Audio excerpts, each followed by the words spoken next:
Boruto dévoile sa forme démoniaque. La mort tragique d'Himawari, la fille de Naruto. La chute de l'Hokage le plus intelligent de l'histoire, Shikamaru Nara. Le pouvoir divin exceptionnel du clone de Jiraiya Sensei et la nouvelle bataille contre les Shinju humains. On se rapproche petit à petit de la destruction de Konoha et de la fin de l'ère des shinobi. Mais notre héros Boruto de God Killer, le ninja le plus puissant de tous les temps, fera tout pour protéger les siens, quitte à pactiser avec le diable. En effet, après 3 voire 4 ans, on n'a pas vu Boruto utiliser son Kama. Là, il décide enfin de le faire, après avoir mis en place un deal avec Otsuki Momoshiki, le souverain du désespoir. Les amis, chapitre 28 de Boruto To Vortex a été encore une fois très bon. Il mérite son 8 à 8,5 sur 10 solide, avec une cover très jolie de Sumire qui a boost l'épée de Boruto avec une technologie futuriste. Mais quelle est la puissance et les pouvoirs de sa nouvelle arme? Comment va mourir sa sœur Himawari? Qui sont tous les alliés de Boruto? Et enfin, c'est quoi la nouvelle forme de Boruto qui a été dévoilée? Vous allez tout savoir dans cette vidéo. Salut tout le monde, c'est Abdou, j'espère que vous allez tous très bien. Oui les amis, je m'excuse du retard énorme de cette review qui sort un mois en retard. Et en plus au moment où je vous parle, il y a même le nouveau chapitre qui est en train de sortir. Donc, ok, j'accepte les critiques, vous pouvez me défoncer dans les commentaires. Par contre, de 1, je vous rassure, la review chapitre 29 sortira prochainement. Donc, éclatez ce foutu bouton d'abonnement et n'oubliez pas d'activer la cloche. Et de 2, oui, je suis désolé pour ce retard énorme. Mais les amis, faut me comprendre, récemment, j'ai été quand même assez actif. En novembre, j'ai sorti quand même 2 vidéos sur la chaîne principale, plus un short, et 2 vidéos sur la chaîne secondaire. Donc, j'avais quand même besoin de repos. D'ailleurs, au moment où vous regardez cette vidéo, je suis en vacances avec ma femme au milieu de la Méditerranée. Et oui, les amis, il fallait que je change un peu d'air. Mais c'est pour revenir en force et vous balancer du très lourd en 2026. Je vous le promets, l'année 2026 sera bien meilleure que l'année 2025. Que ce soit sur cette chaîne et même sur la chaîne secondaire. Donc, encore une fois, je compte énormément sur votre soutien. Bref, voici la question du jour. Citez-moi les 3 personnages les plus puissants de Boruto pour vous. Bon visionnage à tous et régalez-vous. Mais les amis, avant de commencer, je vois qu'il y a beaucoup qui se moquent de Konohamaru du coup de la fraude dans les commentaires. Et franchement, c'est mérité vu leur médiocrité. Mais maintenant, c'est à vous de montrer de quoi vous êtes capable en gagnant vos batailles dans le jeu Blue Protocol Star Resonance qui sponsorise cette vidéo. On ne parle pas d'un simple jeu PC ou mobile, mais d'un MMORPG. Ça veut dire que vous allez rencontrer des joueurs du monde entier, des futurs amis, des rivaux et peut-être même votre futur bien-aimé. Qui sait? Et le plus dingue, c'est qu'il s'agit d'un, voire le seul MMORPG avec un style animé. Vous allez découvrir Asterlitz, avec des environnements magnifiques. En tant que fan d'animé, vous êtes obligé de kiffer. Regardez, je peux choisir mon perso puis ma classe. Ma préférée c'est Stormblade. Je peux écraser tous les monstres et farm comme un fou furieux avec mon attaque ultime. Et pour les gars chill, vous pouvez pêcher, nager ou même voler dans les airs. Pourquoi télécharger le jeu maintenant? Parce que la fête de Winterfest débarque. Pour cette fin d'année, il y a plein d'événements. Par exemple, du 18 décembre au 5 janvier. Connecte-toi chaque jour afin de recevoir des récompenses, des tenues d'hiver et durant le Winterfest Fantaisiste, il y aura des cadeaux cachés partout dans la ville. Donc foncez au plus vite dans le lien en description pour télécharger Blue Protocol Star Resonance. Boruto débloque un nouveau sabre surpuissant. C'est du bon travail. On peut dire que ça a pris forme. Inojin a réussi à inventer une toute nouvelle technique pour affronter Mamushi. Et franchement, respect. Il s'est entraîné dur. Et ça a même impressionné Boruto. Parce que le fils d'Ino Esai a réussi cet exploit en seulement un jour. Exactement comme il avait promis. En effet, lorsqu'il a appris que dans le futur, Himawari allait se faire tuer, ça a augmenté sa détermination pour tout déchirer. Après, bon, je trouve que c'est un peu facile, mais il faut se dire que la nouvelle génération est globalement supérieure à l'ancienne en termes de talent brut. Kakashi lui-même l'a dit, la nouvelle génération surpassera toujours la précédente. Après, il faut pas le voir individuellement, mais dans sa globalité. Genre, tu prends Boruto et Himawari. C'est supérieur à Naruto ou Hinata au même âge. Pareil pour Inojin avec Ino ou Sarada avec Sakura par exemple. Même Mitsuki est supérieur à Kabuto ou Orochimaru, la génération d'avant au même âge. Vu qu'il maîtrise le mode ermite des serpents, ce qui est quand même exceptionnel pour son âge. Au fait, Boruto, je préfère être clair. Je suis ici uniquement dans l'intérêt de Konoha et d'Himawari. Inojin est toujours touché par l'omnipotence. Donc, il déteste Boruto. Et pense que c'est lui qui a tué l'Hokage légendaire Naruto Uzumaki. Il ne sait pas qu'en réalité, ce qu'il y a devant lui, c'est juste son ami d'enfance. Par contre, notre cher protagoniste ne rigole pas. Si tu fais pleurer Himawari, ne serait-ce qu'une seule fois, je te rase ta vieille coupe de cheveux. Et les amis, je kiffe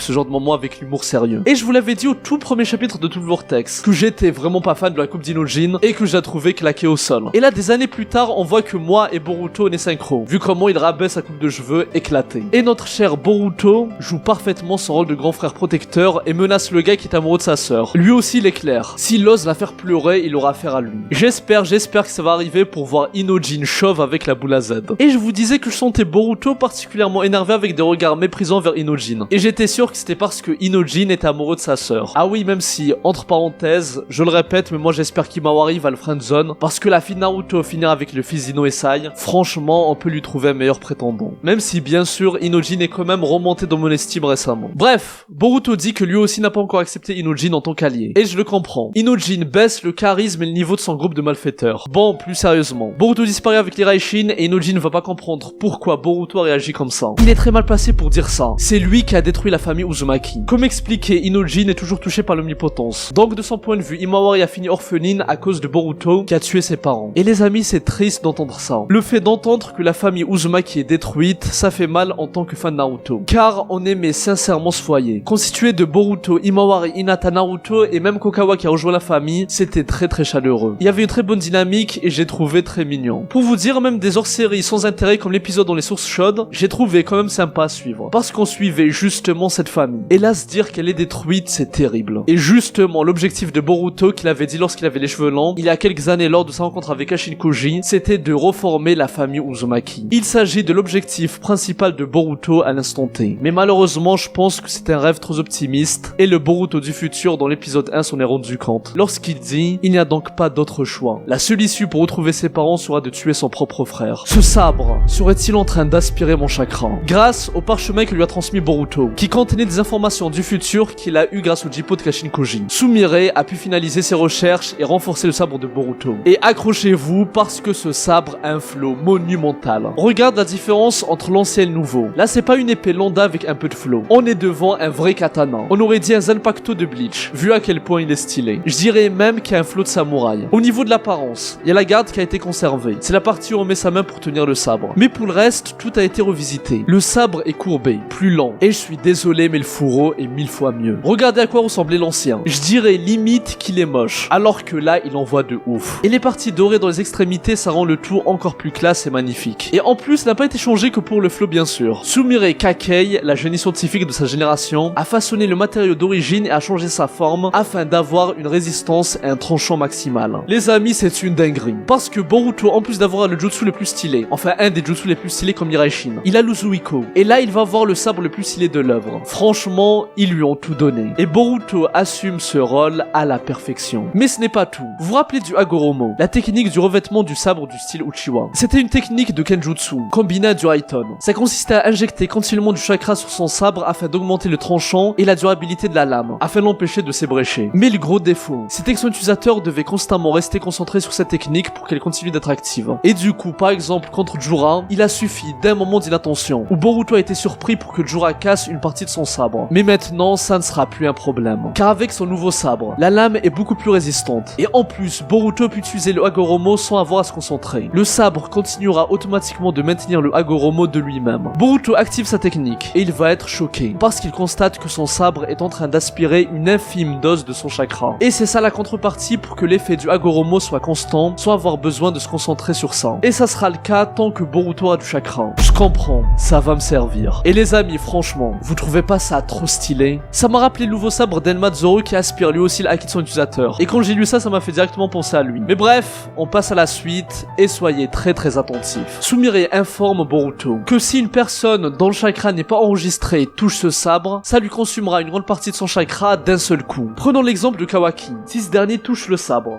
de Boruto lui aspirera d'un coup une énorme partie de son chakra. Il s'agit d'une mesure de protection. Un système de sécurité d'outils scientifiques ninja intégré au cas où un adversaire lui prendrait son sabre. Et c'est très bien réfléchi. Parce que ça ne sert à rien de boost de fou une arme pour qu'elle tombe finalement dans les mains de l'ennemi. C'est comme donner un bâton pour se faire battre. Mais je me dis que si t'es malin, tu peux même utiliser ça à ton avantage. Genre tu obliges un ennemi à toucher le sabre pour qu'il consume son chakra, et une fois qu'il a plus de jus, c'est plus facile de le vaincre. Et vu l'intelligence exceptionnelle de Boruto, je suis sûr qu'il va trouver des combines du genre. Ah oui, dernier détail qui attire mon attention, c'est que Sumire dit, ton chakra et celui de Monsieur Sasuke sont enregistrés. Et elle a aussi enregistré son chakra vu qu'elle a travaillé dessus, c'est logique. Mais si vous êtes vif, vous avez fait le lien. Il y a un ennemi qui pourrait utiliser cette arme. Et il s'agit d'Hidari, le Shinju de Sasuke. En effet, lorsqu'il entrait à Konoha, l'équipe détection pensait qu'il s'agissait de Sasuke, parce qu'ils avaient exactement le même chakra. Et du coup, ils pourront se faire avoir par Hidari, parce que ce dernier pourra manier ce nouveau sabre. Et ça sentira très mauvais pour eux. Dernière chose, dans ce sabre, un matériau particulier a été synthétisé. Les paroles de Sumire vont intriguer Boruto. Et on n'aura pas la suite. Et du coup les amis, c'est un nouveau mystère, un nouveau secret qui sera dévoilé dans les prochains chapitres, dans un moment opportun pour nous surprendre. Mais rapidement, ce qu'il faut se dire, c'est que sa phrase signifie que Sumire a créé un matériau spécial et elle l'a intégré dans le sabre de Boruto. Et vu qu'elle a travaillé avec Amado durant les 3 dernières années, ça m'étonnerait pas que ce soit en relation avec le clan Otsutsuki, vu qu'Amado avait même l'ADN de Shibai, le dieu Otsutsuki. Et c'est ça qui lui avait permis de créer des monstres de puissance comme Daimon ou Kashinkoji, dotés de pouvoirs divins. En tout cas, il faut retenir que cette nouvelle arme cache encore un nouveau secret. La chute du 8e Hokage Shikamaru Nara. J'en ai fini avec toi, retourne au travail. Konohamaru va être traité comme une bouse par Kobu, l'entremetteur du seigneur du pays du feu. Et les amis, ça me tue comment il lui dit genre retourne travailler. On dirait c'est retourne à la cuisine. Mais en fait, finalement, être shinobi de Konoha, c'est pire que Salaria. T'es traité comme une sourasse. Mais bref, plus sérieusement, l'interrogatoire de Konohamaru est terminé. Et Kobu a jugé que cette fraude était trop débile pour être le traître, qui s'est allié avec Boruto. Mais ce dernier reste déter. Il est convaincu qu'il y a une taupe dans le village. Et nous, en tant que spectateurs, on sait qu'il a raison. Et du coup, il décide d'interroger toutes les personnes qui ont été en contact avec Boruto. Et maintenant, il passe à l'ancien coéquipier de notre protagoniste. Te voilà, entre l'enfant du célèbre Orochimaru réputé pour ses méfaits. Et les amis, ça a trop de flow. Quoi qu'on dise, moi ça me donne des frissons quand on respecte les anciens comme ça. Mitsuki entre en scène en se faisant appeler fils d'Orochimaru le Sannin légendaire, un des plus grands ninjas et criminels de tous les temps. Et même si je trouve que le personnage a perdu de sa saveur dans Shippuden, enfin surtout à la fin, oui à la fin c'était que l'ombre de lui-même. Mais rappelez-vous dans Naruto petit, c'était clairement un des antagonistes les plus emblématiques de Shonen. Le gars faisait peur, et jusqu'à maintenant 15-20 ans plus tard, il est toujours connu dans le monde entier. Et personne n'a oublié que c'est l'assassin de 2 Kage. Le Kazekage père de Gaara et Sarutobi le grand-père de Konohamaru. Et sans parler de toutes les dingueries qu'il a faites, genre des expériences sur des humains, sur des enfants, qu'il a même fait partie de l'Akatsuki et qu'il a même osé se prendre pour un dieu en franchissant la ligne interdite de création d'humains artificiels. Et justement, il s'agit de son fils Mitsuki. Lors de l'évasion de Boruto, c'est toi qui étais le plus proche de lui. J'ai quelques questions à te poser. Kobu se rapproche de la vérité. En effet, on sait que lorsque Boruto a été capturé par Konoha, c'est Shikamaru qui était le cerveau derrière son évasion. Par contre, il était passé par Mitsuki, qui avait reçu le code afin de le libérer de ses menottes pour ensuite qu'il puisse échapper avec son Iraishin. Mais notre cher Mitsuki va rester muet comme une tombe. C'est vrai qu'au début de tout le vortex, il détestait Boruto, mais c'était à cause de l'omnipotence, parce qu'il pensait que Boruto était Kawaki dans ses souvenirs, et que du coup c'était lui qui a détruit la vie de son soleil. Mais lors de son affrontement contre Boruto, il a fini par réaliser que Kawaki n'était pas son véritable soleil, et a décidé de suivre son cœur et de tracer sa propre voie. Et maintenant, il fait partie des alliés de Boruto. Mais bon, je vous citerai qui sont tous les alliés de Boruto plus tard dans la vidéo. À l'unité détection, ici Sai Yamanaka. Je veux connaître l'historique des dernières communications de Konohamaru Sarutobi, le chef de l'Ambu, l'ancien membre de la Racine, un des anciens fidèles de Danzo. Sai va suspecter Konohamaru. Et les amis, je l'avais prédit. Je vous avais dit qu'il avait lâché des regards suspects, on aurait dit le même de Dux qui suspecte Dexter d'être un serial killer. Et oui, je rappelle que durant le dernier chapitre, Shikamaru a demandé à Inoji, le fils de Sai, de le mettre en communication avec Konohamaru, afin de lui révéler que c'était lui la taupe qui a aidé Boruto à s'enfuir. Et il lui a dit que même actuellement, il aide Boruto en secret. Et lui a même proposé de rejoindre son groupe et devenir un de ses alliés. Parce que après ce qui s'est passé à Suna, Konohamaru a saisi que Boruto n'était pas méchant. Il ne le voit plus comme une menace. Et encore heureux parce que Boruto l'aurait laminé. Et il est donc susceptible d'accepter une collaboration. Par contre, vous connaissez Konohamaru, c'est une fraude, donc il n'a pas réussi à gérer ses émotions. Et lorsqu'il a reçu la révélation comme quoi Shikamaru a trahi les autorités et s'est allié avec Boruto, ça se voyait directement sur son visage que quelque chose clochait. Et ça, lui, l'a détecté. Et c'est pour ça qu'il a demandé à l'équipe détection si Konohamaru n'a pas été en contact par hasard avec quelqu'un via la transmission sensorielle du clan Yamanaka. Ils lui disent que non, il n'a pas communiqué durant ces dernières minutes. Et les amis, c'est encore plus suspect. Nous, bien sûr, en tant que spectateurs, on sait que ça n'a pas été archivé, car Konohamaru a été en contact avec Shikamaru via une transmission non officielle grâce à Inojin. Et même Ino, au début de tout le vortex, c'était elle qui faisait la transmission entre Shikamaru et Boruto. Il s'agit de 2 membres d'une même famille. Et du coup, il peut y avoir de graves conséquences et de grandes répercussions sur Inojin et le clan Yamanaka. Et les amis, Sai n'est pas bête.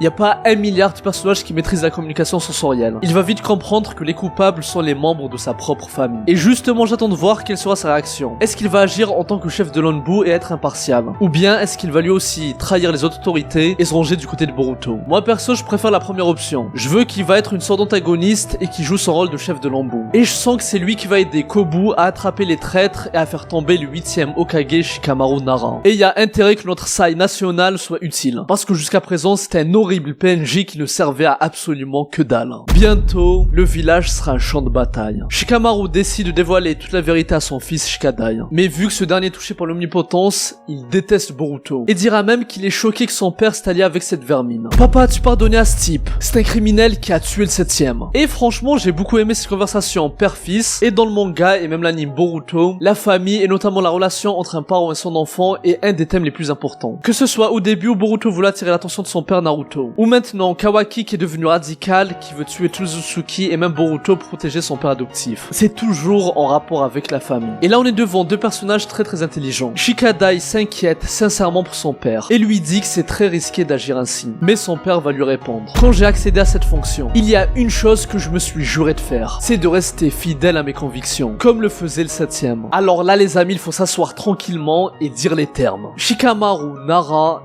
est un très grand personnage. Et là, dans tout le vortex, il fait partie des meilleurs. Il a pris une toute autre dimension. Et je le dis en tant qu'Hokage. Dans la situation actuelle, c'est même un meilleur Hokage que Naruto. Doucement les amis. Oui, Naruto reste le plus grand Hokage de tous les temps, y a aucun souci. Mais dans une situation comme celle-ci, où tu dois ruser, mentir et trahir même les autorités, tu dois cacher ton jeu, faire des combines, s'allier avec des ninjas déserteurs, etc. Shikamaru est bien plus adapté que Naruto. C'est un fait, y a même pas de débat. Alors de 1, il éclate en termes d'intelligence. Et de 2, c'est un anti-héros qui n'a aucun scrupule à passer par de mauvaises méthodes pour arriver à ses fins. Donc, immense respect à Shikamaru. Même si je vous le dis, tout comme son sensei Asuma qui est mort dans la deuxième partie de Naruto, son disciple Shikamaru mourra dans la partie 2 de Boruto. Si tu n'en es pas convaincu, ça m'est égal. Tu n'es pas obligé de prendre part à ce plan. Ceci n'est pas un ordre. Shikamaru dit les termes à son fils. S'il n'est pas content, ça ne sert à rien de se plaindre. Parce que lui restera fidèle à ses convictions. Et pour protéger Konoha, il doit prendre de lourdes décisions. Il a décidé que pour affronter et vaincre les Shinju humains, c'était indispensable de s'allier avec Boruto. Il a juste décidé de tout lui dire par respect, parce qu'il aime son fils. Et bien sûr, parce qu'il croit en lui. Ah oui, d'ailleurs, pour les fans qui ont aussi regardé tout l'anime, vous vous rappelez de l'arc dans le pays de la Terre, où il y avait la Tsuchikage, une des Kage les plus nazes de toute l'histoire, Kurotsuchi, qui avait subi un coup d'état, et était même emprisonnée dans son propre village, avec des Pokémon, des Digimon bizarres, c'était vraiment un scandale. Mais en tout cas, bref, je vous parle de ça parce que Shikadai avait montré qu'il était très intelligent et mature pour son âge. On avait vu aussi la confiance qu'avait Shikamaru envers son fils. Et là justement ça reste cohérent par rapport à ce qu'on a vu. Parce que Shikadai va rendre fier son père en montrant sa détermination. Déjà il a directement fait lien avec Himawari. Il a compris qu'elle va prendre part à ce plan. Car tout comme Sarada, elle veut soutenir Boruto. Et Chocho ne laissera pas tomber Himawari ni Inojin. Donc Shikadai accepte de mettre sa rancœur de côté envers Boruto et décide de faire partie du plan élaboré par son père pour exterminer les Shinju humains. C'est en tant que shinobi que je vais donner ma vie pour suivre les ordres du Hokage. Franchement bravo Shikadai. Depuis le tout début de Boruto, je trouvais que c'était clairement un des meilleurs personnages de la nouvelle génération. Et là, il le prouve encore. Après, bon, ça veut pas dire que c'est un personnage exceptionnel. Parce que la génération de Boruto, il y a quand même un niveau assez lamentable. Entre Namida, Wasabi et d'autres, c'est cataclysmique, on peut le dire. Mais quand même, respect à Shikadai. J'espère qu'il va rendre honneur à son père. Surtout qu'actuellement, c'est quand même le fils du Hokage. Et ça fait quand même de la peine de voir à quel point il déteste Boruto. Parce qu'à la base, c'était quand même lui son meilleur ami. Ah oui, et petit détail que vous avez peut-être zappé. Shikadai nous confirme qu'Himawari a décidé de devenir une shinobi pour soutenir Boruto. C'est un point très important dont je vous parle fréquemment, c'est que de base, Himawari n'avait pas pour objectif de devenir une ninja. Et il y a même plusieurs épisodes dans l'anime qui montrent qu'elle voulait trouver une autre voie. Mais après la mort de Boruto et sa résurrection, sa mère Hinata était très inquiète et en pleurs. Et c'était là le déclic où Himawari s'est dit que si je devenais une shinobi, je pourrais peut-être aider mon frère. Et cette envie s'est intensifiée lorsqu'elle a même perdu ses parents. Mais malheureusement, c'est en suivant cette voie qu'elle connaîtra une fin tragique. La vérité sur la mort d'Himawari, la fille de Naruto. Si tu savais que tu allais mourir, aurais-tu affronté Jura pour sauver Himawari? Inojin va se plaindre auprès du clone de Jiraiya Sensei et lui demander pourquoi il ne donne que des bribes d'informations sur le futur au lieu d'être beaucoup plus précis et de tout raconter. Et les amis, écoutez bien la réponse de Kashin Koji. Il va prendre l'exemple de quand Jura voulu dévorer Himawari. Ce qui a sauvé tout le monde à ce moment-là, c'est l'éveil de la puissance de Kurama. Mais je rappelle que ce qui a conduit à cet éveil, c'était la rage qu'avait ressenti Himawari lorsque Jura a éventré Inojin. Donc, tout partait d'Inojin qui a courageusement foncé pour sauver sa bien-aimée. Mais ce que nous explique Kashin Koji, c'est qu'imaginons qu'Inojin connaissait le futur et savait que s'il intervenait, il allait mourir. Il n'aurait pas pu agir parce qu'il aurait été paralysé par la peur. Et cet instant d'hésitation aurait conduit à la mort d'Himawari. Et tout ce futur positif n'aurait pas eu lieu. C'est pour ça que Koji fait en sorte de ne pas révéler tout le futur, mais juste des parties du futur qui l'arrangent. Et c'est ça que Boruto trouve un peu hypocrite. Parce que par exemple, durant la mission Asuna, Kashin Koji a caché que Yodo allait mourir parce qu'il voulait que Sarada éveille son Mangekyou Sharingan. Bon là, moi je suis du côté côté de Kashin Koji. Osef Kyodo meurt, le Mangekyo est plus important que sa vie. Mais c'est vrai que parfois c'est fourbe, parce qu'il n'a aucun scrupule à laisser mourir les proches de Boruto. Comme c'était le cas pour Konohamaru qui allait mourir contre Matsuri, si Boruto n'était pas intervenu. Pour lui, tant qu'on arrive au bon futur où la Terre est sauvée, c'est tout ce qui compte. Et c'est pour ça que je kiffe ce perso. En plus d'avoir un flow incroyable, c'est clairement l'un des meilleurs persos de tout le Vortex. Plus le futur qui va arriver prend une tournure idéale, plus il est préférable que la majorité l'ignore. Et les amis, soyez très attentifs, parce que le clone de Jaa Sensei va nous expliquer plus en détail comment fonctionne son pouvoir divin, le Jippo. Il rappelle qu'une personne qui connaît des bribes du futur devient une singularité du destin. Et les singularités sont capables de changer le cours du futur, et de créer un tout nouveau futur possible. C'est ce qu'a fait Boruto. Étant une singularité, il a brillamment utilisé les infos du futur qu'il a eu de Koji pour révéler à Kawaki comment libérer sa puissance offensive et devenir l'aider à Asuna. Et c'est ça qui a évité sa mort qui était censée être inévitable contre Jura. Mais le souci, c'est que plus il y a de singularité, plus il y a de chances que le futur change dans tous les sens. Et du coup, ça perturbe de ouf le Jippo. Vu que Kashin Koji ne saura plus quoi faire pour atteindre le bon futur, ça deviendra trop complexe et toutes les possibilités vont s'entremêler. Et c'est pour ça que Koji fait très attention à quelle info il donne, à qui et jusqu'où il lui révèle les événements. Par exemple, dans le cas de Shikamaru, ça sent qu'il ne lui révèle qu'une partie du futur et pas tout le futur. Parce que les agissements du 8ème Hokage sont primordiaux pour atteindre le bon futur. Mais supposons que son alliance avec Koji et Boruto causera sa mort. Le clone de Jaa Sensei, même s'il en est conscient, il n'essaiera pas d'éviter la mort de Shikamaru si ça permet d'arriver à un bon futur où la Terre est sauvée. Par contre, même lui n'est pas sûr d'atteindre à 100% le résultat qu'il veut. Il fait de son mieux pour prendre les bonnes décisions. Mais il peut très bien prendre une décision qu'il va regretter par la suite. Mais bref, en tout cas pour la prochaine bataille. Il cite Shikamaru et Boruto qui jouent un rôle très important. Mais avant d'en discuter, il est temps que je vous balance la première dinguerie monumentale du chapitre. On va changer le futur où Eida et Imawari meurent. Et d'un coup, on a une vision du futur. Ça fait froid dans le dos. On a Eida morte, dévorée par les Shinju humains. Et pire, c'est la mort terrible de la fille de Naruto. La pauvre Imawari Uzumaki qui se retrouve sans vie dans les bras d'Inojin qui l'aime en pleurs. Et les amis, il y a énormément de choses à dire. Et ça mériterait limite une vidéo à part. Mais les choses importantes à retenir. Déjà, si on parle rapidement d'Eida, on nous dit qu'elle est morte. Alors que quand on voit cette image, on peut se dire qu'elle est juste inconsciente, prisonnière dans un arbre comme c'est le cas pour Sasuke ou Moegi qui a été sauvé. Mais en fait, je pense que c'est un cas à part. Pour rappel, le premier cas, c'est lorsque Minijubi bouffe un humain. Ce dernier est scellé dans un arbre et peut donner naissance à un Shinju humain. Par contre, si un Shinju humain te dévore, pas un Minijubi, un Shinju humain, là tu meurs définitivement. Et le Shinju obtient tes données génétiques. Et si Eida se fait tuer, ça signifie que dans ce futur, son frère Daimon a été vaincu. Et j'ai hâte de voir ça parce qu'on parle quand même d'un des persos les plus forts sur Terre. Maintenant concernant Imawari, ce qui est très bizarre, c'est qu'elle n'a pas fini comme Eida, morte et scellée dans un arbre. Et les amis, ça veut dire que ce n'est pas un Shinju humain qui l'a dévorée. Elle s'est faite assassiner. Et je vous parlerai de l'identité du coupable dans une prochaine vidéo. Donc, éclatez ce foutu bouton d'abonnement et activez la cloche. Parce que ça pourrait être terrible et vous allez être tous choqués. Les alliés de Boruto dévoilés. Ici Shikamaru, je préfère vous prévenir. Cette communication ne sera pas enregistrée. Elle n'est pas officielle. De ce fait, seuls ceux qui entendent actuellement ma voix sont considérés comme faisant partie du véritable plan. Les amis, on y est enfin. Shikamaru lance les hostilités de la nouvelle bataille et nous dévoile qui seront les alliés de Boruto. Mitsuki, Amado, Delta, Kawaki, Sarada, Sumire, Eida, Daimon et la team 10, Chocho, Shikadai, Inojin. En fait, il a mis en place un critère très important pour les sélectionner. Il ne faut pas que la personne soit hostile à Boruto. Il faut qu'il accepte de s'allier avec lui, au moins durant cet affrontement. Parce que vu que Boruto est toujours considéré comme un ennemi de Konoha qu'il faut éliminer à tout prix, il est nécessaire que ses alliés puissent mentir aux autorités et les empêcher d'entraver les actions de Boruto dans le village. La transmission de cette communication est établie grâce à une ligne réservée par la nouvelle technique d'Inojin, Shindenshin, troupe de transmission. Ça permet à plusieurs personnes de rester en communication. Et les amis, ce pouvoir est le pivot de la stratégie qui a été mise en place pour vaincre Mamushi.